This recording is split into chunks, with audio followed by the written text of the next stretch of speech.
चौराहे का क्या इंपॉर्टेंस है तंत्र में? क्योंकि कहते हैं चाक चौराहे के ऊपर कोई चीज, चाक चौराया है क्या? ये उतारे इसलिए लगा जाते हैं क्योंकि चौराहे के ऊपर भी एक देवी का वास होता है जिनका नाम है चौगान माता। जो शमशान की जो देवी है वही चाक चौराहे की देवी है, उसी का प्रतिरूप है वो। हर चौराहे पे आपको उतारे मिलेंगे, तो वो एक देवी का भोग होता है। अगर कोई तांत्रिक किसी का उतारा करता है, इसके ऊपर से मारन उतारा है, इसके ऊपर से पीड़ा उतारी है शरीर चौराहे पे उसने उतारा लगा दिया, तो वो देवी का भोग अगर वो ना ले उसको उनके ऊपर वो चीजें हो जाती है। अभी आपने मसानी की बात करी शुरू में आते ही जी, हमने पूरा पॉडकास्ट मसानी से स्टार्ट किया।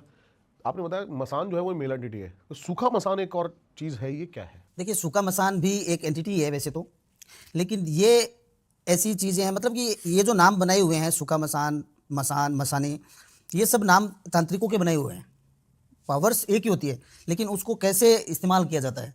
सूखा मसान उसे बोलते हैं कि अगर किसी पुरुष के ऊपर सूखा मसान छोड़ दिया है, ठीक है, किसी तांत्रिक ने अगर सूखा मसान छोड़ दिया है तो वो उस व्यक्ति को सुखा देगा।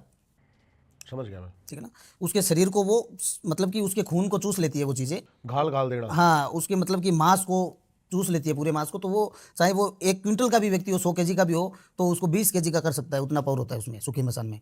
अगर किसी के व्यक्ति के ऊपर वो छोड़ दिया जाता है तो उसके ना तो कोई दवा लगेगी उस व्यक्ति के, ठीक है, और उसका वजन झटके से डाउन होता है। जैसे कि 1 महीने के अंदर ही 20 केजी 30 केजी वजन डाउन हो गया, 4-6 महीने के अंदर मरने की कगार पे आ जाता है वो व्यक्ति, ठीक है। तो वो लक्षण है, वो होते हैं सूखे मसान के, अगर सूखा मसान किसी पे छोड़ दिया जाता है। क्योंकि ये जो चीज़ें हैं वो लोग बुरे के लिए काम में लेते हैं। अभी के समय में बुरे के लिए करता है कि हमें इसका बुरा करना है, सामने से तो नहीं कर सकते लेकिन इसके ऊपर चीज़ें छुड़ा देते हैं, भोगता रहेगा साला, ठीक है। तो ऐसे मतलब कि लोग हैं वो, मतलब कि करते हैं। तांत्रिक अच्छे भी है, बुरे भी है, बुरे काम भी करते हैं पैसों के लिए। आप मेरे को सबसे पहले बताओ, आप किस कैटेगरी में आते हो? तंत्र, तांत्रिक, साधक? देखिए बहुत सारी कैटेगरी है। मैं एक अघोरी का शिष्य हूँ, ठीक है, और मैं साधक हूँ उनका, अघोरी का। मेरे नाम के आगे आपने देखा होगा कि साधक जो लगता है, तो मैं अघोरी का साधक हूँ और तंत्र क्रिया मैं करता हूँ, बेसिकली तांत्रिक हूँ, ठीक है। तो जो भी चीज़ें आती है वो तांत्रिक से ही जुड़ी होती है, क्योंकि अघोरी एक शब्द आता है कि अघोरी है, लेकिन अघोरी कभी भी ऐसे कर्म नहीं करता है। लोग बोलते हैं कि हमने अघोरी से काम करवाया था, तो अघोरी तांत्रिक क्रिया थोड़ी करता है। अघोरी तो अपनी भक्ति में लीन रहता है। अघोरी रहता ही नहीं है कि अघोरी कोई व्यक्ति के काम करेगा। हाँ, अघोरी आगे लगाने से थोड़ी होता है कि वो अघोरी हो गया।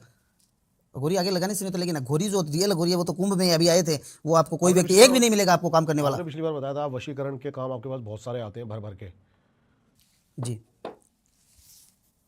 क्या आपने कभी पैसों के लिए ऐसा कोई वशीकरण करा जो कि आपको नहीं करना चाहिए था? बिल्कुल नहीं करते, कभी नहीं करते, क्योंकि हम भी वचनबद्ध है ना।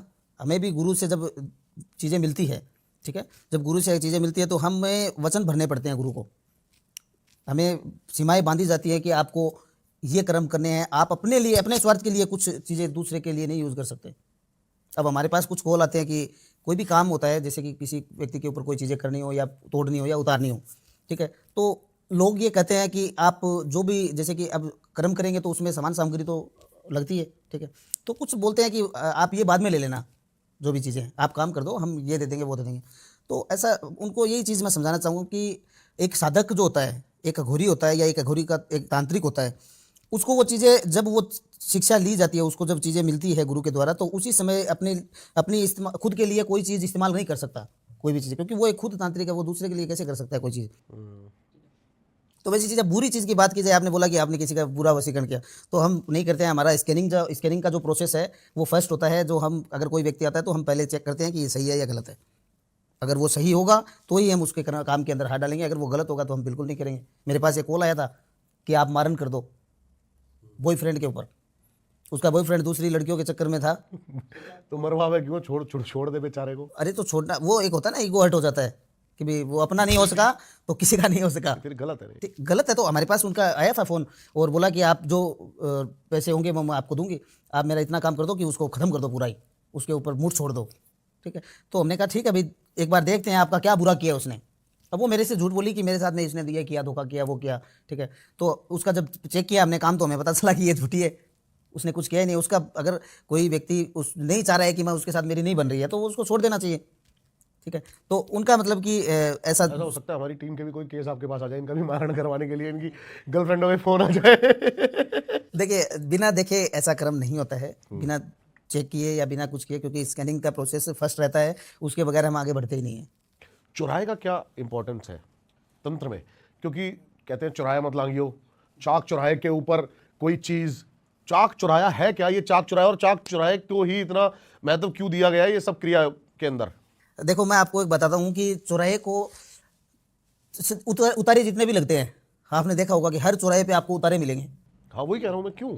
ये उतारे इसलिए लगे जाते हैं क्योंकि चार दिशाओं का जो मेल होता है, ठीक है ना, चार दिशाओं का मेल होता है कि एक पॉइंट होता है जहाँ पे चारों रास्ते होते हैं, उसका बीच का जो हिस्सा होता है वो चौराहे का मेन पॉइंट बोला जाता है, ठीक है। और चौराहे के ऊपर भी एक देवी का वास होता है, ठीक है। चौराहे के ऊपर एक देवी का वास होता है जो चौगान माता, जिनका नाम है चौगान माता। ठीक है। चौगान माता का चौराहे के ऊपर वास होता है, ठीक है।